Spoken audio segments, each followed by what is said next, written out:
the Trump tariffs. They were getting yippy, they were getting a little bit yippy, a little bit afraid. The ups and downs of what was a very turbulent week for markets, as America now faces a trade standoff with China. Plus, you just got to get there. Close your eyes and get there. It's a phenomenal bill. Stop grandstanding. Republicans pass a budget blueprint, a key step in advancing the president's agenda. And the Supreme Court weighs in, handing the Trump administration several wins this week, including a ruling on its deportation of suspected Venezuelan gang members. Our panel is with us to discuss all this and more tonight on Faith Nation Friday.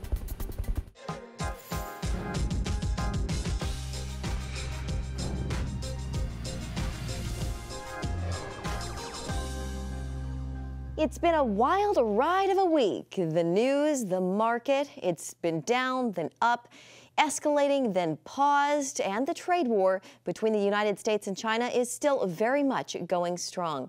Good evening and welcome to this Friday edition of Faith Nation. I'm Jenna Browder in Washington.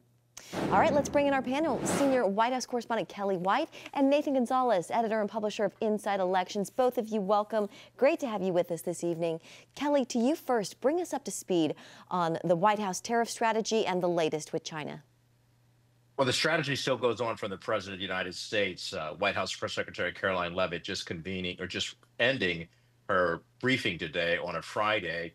And it's been a busy week, as she has stated. The president is holding strong. They're dealing with 75 nations for negotiations. The president is holding strong and standing tough against China. China, as you know, has done another retaliation in raising its tariffs on U.S. goods to 125%. America still remains at 145%. So we're actually seeing a game of chicken, if you will. That's how some economists look at this. And the president just says that the Americans should be standing strong because he believes that through this transition period, which can bring some pain and some disturbance to our stock market, creating a lot of volatility, the bottom line, he says, is that he believes that on the other end of this economic escalation of a seemingly trade war between China and the United States, he says, and predicts, will ultimately win because China will eventually agree to negotiate with the United States for fair trade. Yeah, the president was saying this is also about fairness. China, he says China's cheated and stealed for many years, and that President Trump was kind of praising himself, saying he's the first president to do this. President Trump, he reversed course Wednesday. We all saw the markets go way up as soon as he made that announcement. Treasury Secretary Scott Bessent says this was the plan all along and that Trump really goaded China into a bad spot. Nathan, was this the art of the deal? Well, we're going to find out. I'm not sure that this was always the plan. I mean, to have this market volatility. I think where the White House, where things got challenging is that if they had just stuck to China, right, we're going to punish China. They are bad actors. They are no friend of America. And we're going to get into this trade war with China. I think that would have been much easier for the president and the White House to sell. But instead, what they chose was basically a global tariff trade war. And it's harder to convince Americans that that Australia or Belgium is out to get us. And so, yeah, the president did dial back the tariffs, most of the tariffs that he laid out in the Rose Garden, but we're still at a 10% tariffs across the board, which I think it's adding to that uncertainty. And so, only the president knows whether this was the plan all along. But I think we're still climbing out of that uncertainty. Meaning, I think the president created a little bit of a mess by the widespread scattershot of tariffs, and he dialed it back. But this is something that he created. He came into this, and we have to remember from a campaign. On the campaign, he promised lower prices. Right? If you elect me, cost of living is going to go down. There's going to be stability. And now what the White House is trying to sell is, well, there's going to be some short-term pain. There might be some higher costs based on punishing because we need to punish China. And that's a different message than what candidate Trump was saying, 5 months ago. Yeah, when we talk about inflation and the cost of goods, there's, of course, the 90-day pause for most countries, China excluded. Of course, a lot of our goods here come from China. So will these tariffs hurt more than some of the others, Kelly? Well, I think Nathan's 100% correct. The messaging that the White House initially had and the way they initiated the tariffs has caused a lot of unexpected disturbance to the stock market, the Wall Street. The president has said all along he's concerned about Main Street.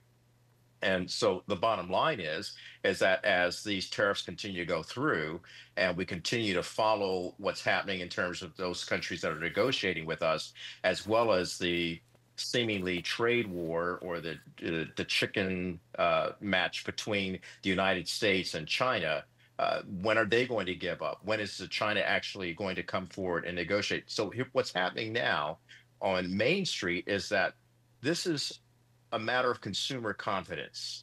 And people in America, the consumer confidence has dropped to an all-time low. It is not the lowest in history, but it is very low. And getting back to Nathan's point about, what made the president move to make this pause for 90 days and still inflict some punishment on China for disrespecting the world and the global markets, as he stated, was the bond markets. Japan was beginning to pull back on treasury bonds. That is what many nations who support the United States and love the United States, they look at our T-bills and our treasury bonds. When that began to rattle things, that's when the president stated people were getting a little bit yippy out there. And if you recall, the president says, don't be a panicking. So now there's clarity, at least some clarity, but he has to bring more. And so as we watch this play out, he has to bring some certainty to the business market. He has to bring some certainty to the American people. And yes, he is saying, hang in there, stay cool, it will get better.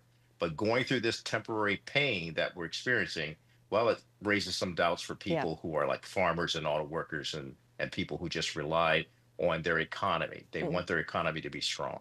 All right, Nathan Kelly, let's put a pin in it right there. We're going to take a quick break. We have a lot to talk about. Our next topic, that big one beautiful bill that President Trump likes to call it. The House prepared to unlock the Trump 2.0 agenda, how they got there, and what's next, right after a quick break. But just in case there are a couple of Republicans out there, you just got to get there. Close your eyes and get there. It's a phenomenal bill. Stop grandstanding. And that was President Trump heading into this week, desperate for House Republicans to get in line, which they did, eventually lining up behind what President Trump likes to call that one big, beautiful bill. Kelly, the question now is, what's in that bill? Now that they have a framework agreed upon, what's in this bill? So they're still working it out. But one thing that's in the bill are tax cuts. And that's important because that's what the president has always wanted. He wanted his tax cuts from when he served as the 45th president of the United States to continue, to make it permanent. And by making those tax cuts permanent, it actually helps them with the tariffs. And then if they add deregulation, which this bill will also include, deregulation, tax cuts, as well as tariffs, the president believes that is a win-win-win situation for the American people, ultimately, because right now they're still reeling from the volatility on the stock market and the volatility from the tariffs. Yeah. Also, defense spending was another big line in the bill, I believe. It took some work, Nathan, to get Republicans on board, and House Speaker Mike Johnson, he did pull it off. The final budget vote was really close, 216 to 214, with 2 Republicans joining Democrats in voting no. Rate Speaker Johnson's performance, Nathan. How did he get to this win, and do you think it's getting harder for him to lead his conference? Well, I think he had a lot of help from President Trump. I think without President Trump's influence and support and even pressure that if you oppose the president and what he wants, that he might not just oppose you publicly, but find a primary challenger against you.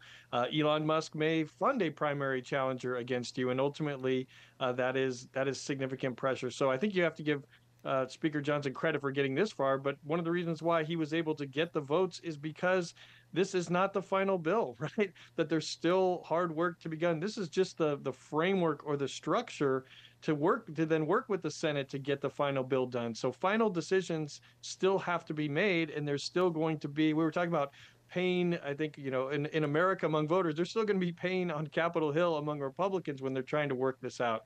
Yeah. Because this is a good example of this is a tension between President Trump feeling like President Trump just wants a deal, and you have some fiscal conservatives on the Hill who want to hold the line on spending or have a neutral budget, and those two things are going to come into conflict. Yeah, Yeah. yeah. Keep in mind, real quickly, Nathan and Jenna, we're $37 trillion in debt. And that's why those fiscal conservatives were kind of saying, we don't want to vote for this.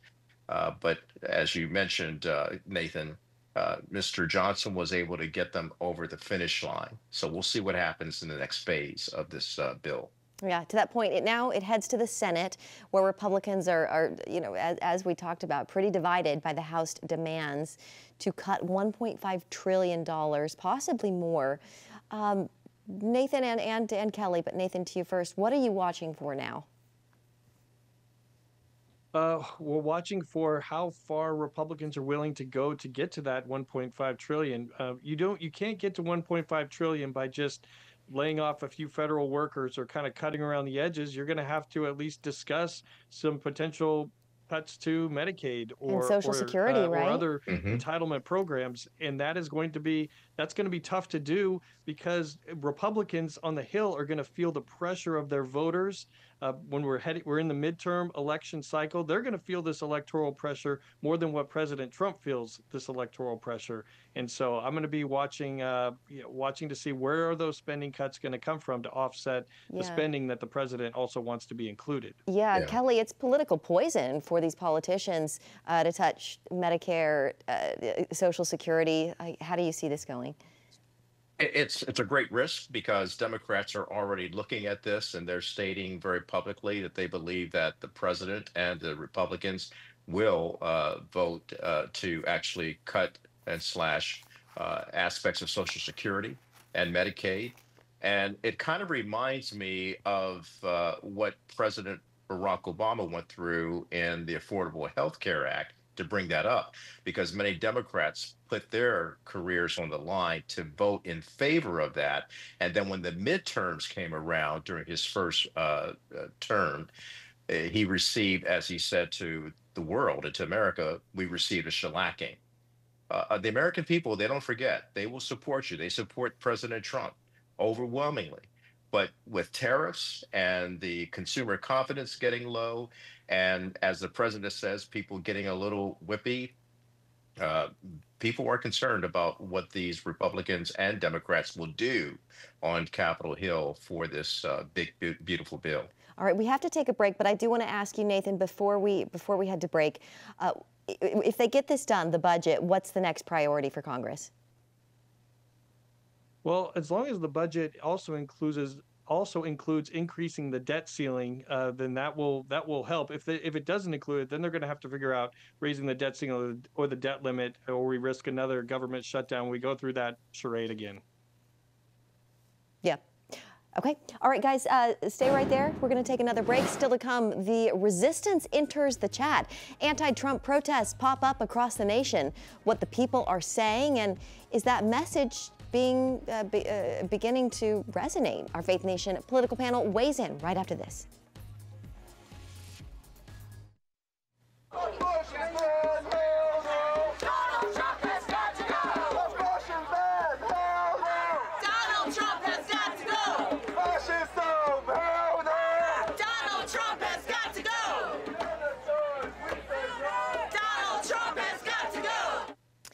And welcome back to Faith Nation. Protesters across the nation gathered last Saturday, motivated by different causes, but all uniting behind a single message for President Trump, Elon Musk, and the administration. Hands off. Some people were rallying against the firing of federal workers, some about the shuttering of the Department of Education, some opposing the tariffs. Again, a wide variety of issues. Nathan, to you, what did you make of this organized effort? It's not a surprise. Democrats oppose President Trump and the people that are around him doing what he wants to do. I think that overall, it's not a bad message because it could filter into sort of almost the libertarian, the freedom, the idea of freedom that no one's going to tell me what to do. But I will see whether it is how widespread. I mean, really, to be successful in elections, you need an excited base and you need to win independent voters. I don't think independent voters are at these hands-off rallies. Yeah. And on the flip side, Republicans are ignoring these a bit and just saying, well, these are paid protesters or paid actors by George Soros or whatnot. And I haven't asked everyone whether they're paid or not, but I think there is more organic to this on the Democratic side, and Republicans could be missing an opportunity to get feedback for maybe some of the things that they're doing aren't particularly popular, and so we'll see how what this looks like moving forward. Yeah. Kelly, dozens of House Democrats are demanding President Trump confirm that Elon Musk will leave his role in the administration by May 30th. They sent a letter saying Musk can only serve in his role as a special government employee for 130 days. Kelly, at that point, what could become of Doge? Well, Doge will continue. That's already been implemented. The president has vowed to keep Doge because he believes that there must be more efficiency within a government in order to cut out the waste, fraud, as well as the abuse. And many of his cabinet secretaries will carry on Doge in some form or fashion. Elon Musk will step away from it, as he's already agreed to do, but he will likely be someone around to consult.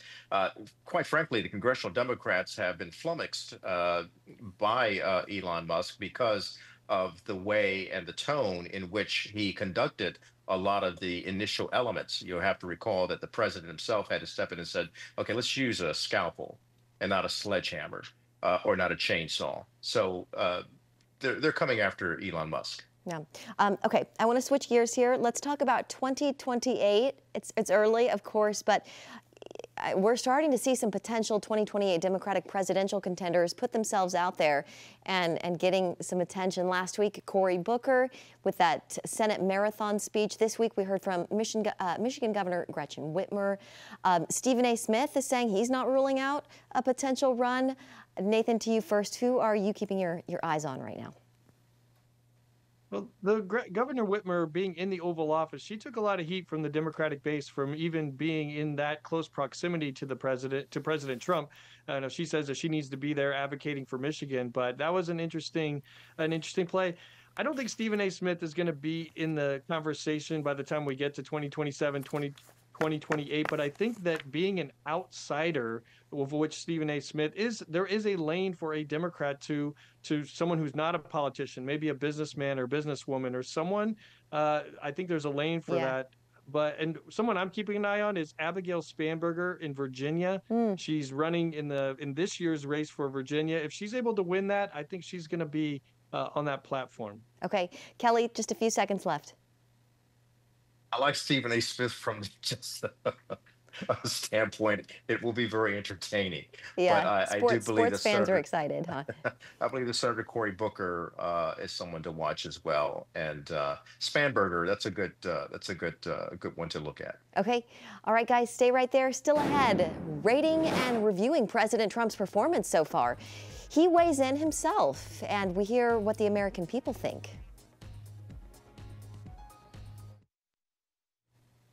No other president would have done what I did. No other president. I know the presidents, they wouldn't have done it.